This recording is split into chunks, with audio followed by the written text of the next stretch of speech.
Hello' বন্ধুসকল, যদি আপোনাৰো জব কাৰ্ড আছে তেতিয়াহ'লে আপুনিও পাব পাৰিব 1000ৰ পৰা 3000ৰ ভিতৰত টকা।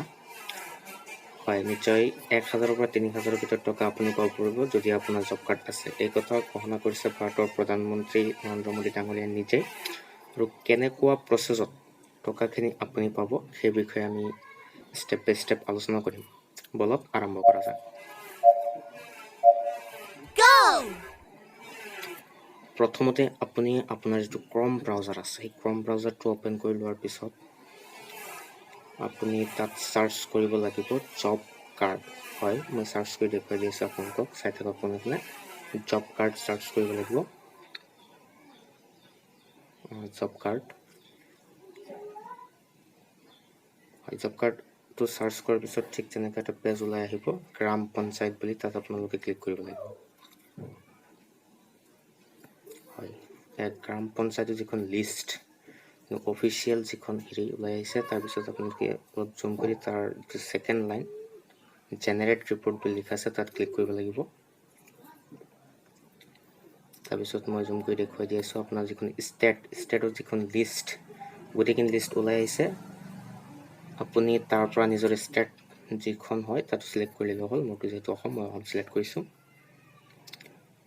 তাৰপিছত অসমৰ ফাইনেন্সিয়েল যিটো ইয়াৰ, আপুনি ইয়াৰটো চিলেক্ট কৰিব লাগিব। ইয়াৰটো জেনেৰেলি 2021 চিলেক্ট কৰিলেই হ'ব।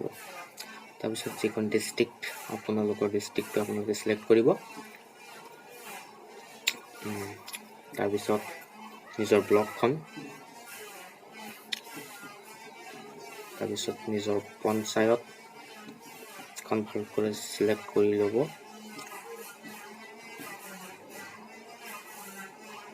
তাৰপিছত প্ৰচিডত ক্লিক কৰাৰ পিছত তেনেকৈ এখন লিষ্ট ওলাই আহিব যে দৰং ডিষ্ট্ৰিক্ট বেচিমাৰী পঞ্চায়ত ব্লক বুলি, লালপুৰ পঞ্চায়ত বুলি এখন লিষ্ট। এই লিষ্টখন ওলাই অহাৰ পিছত এয়া 5 নম্বৰ আপোনালোকে চাইছে, 5 নম্বৰ পৰা job card employment register. Job card employment register, ঠিক তাত আপোনালোকে ক্লিক কৰিব লাগিব। চাওক, ক্লিক কৰাৰ পিছত গোটেই গাঁও পঞ্চায়তৰ যিখিনি জব কাৰ্ড থকা মানুহ আছে গোটেইখিনি লিষ্ট আপোনালোকৰ সন্মুখত আহি যাব। এতিয়া কথা হ'ল যে গোটেইখিনিৰ ভিতৰত আপোনাৰ নামটো কেনেকৈ বিচাৰিব তাৰ বাবে মোৰ পদ্ধতি আছে। এই ক্ৰম ব্ৰাউজাৰত 3 ডট যিটো ৰঙা চইচ তাত ক্লিক কৰি দিয়ক। তাৰপিছত ফাইণ্ড ইন পেজ যিখন অপশ্যন আছে তাত আপোনালোকে ক্লিক কৰি দিব। তাৰপিছত যিখন নাম, মই এক্সাম্পল হিচাপে এছ মাৰিছোঁ, এছ, তাৰপিছত কি মাৰিম, এ মাৰি দিওঁ,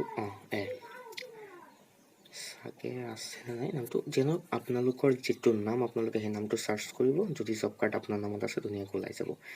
চাব সমীৰ আলি মই ট্ৰাই কৰিছিলোঁ, সমীৰ আলি, চাওক এছ এ ৰিলেটেড নাম আহি আছে।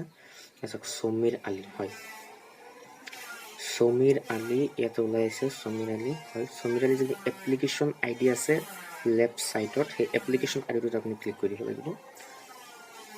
এপ্লিকেশ্যন আই ডিটোত ক্লিক কৰাৰ লগে লগে সমীৰ আলিৰ যিখিনি জব কাৰ্ডৰ ডাটা ডিটেইলছ, ক'ত থাকে, গাঁও ক'ত, গ্ৰাম পঞ্চায়তৰ নাম কি, কিমান পে'মেণ্ট, লাষ্ট কিমান পে'মেণ্ট সোমাল চব ওলাই আহিবলৈ জুম কৰি মই দেখুৱাই দিবলৈ চেষ্টা কৰিম।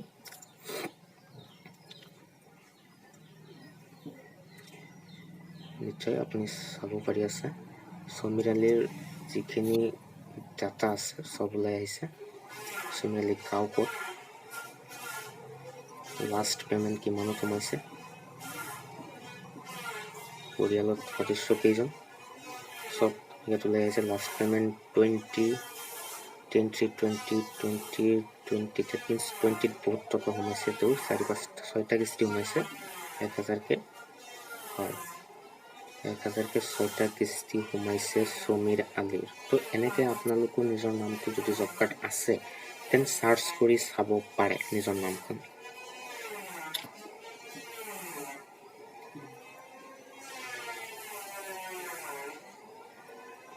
তো বন্ধুসকল, ভিডিঅ'টো ভাল লাগিলে শ্বেয়াৰ কৰিব, লাইক কমেণ্টটো হ'বই লাগিব এটা।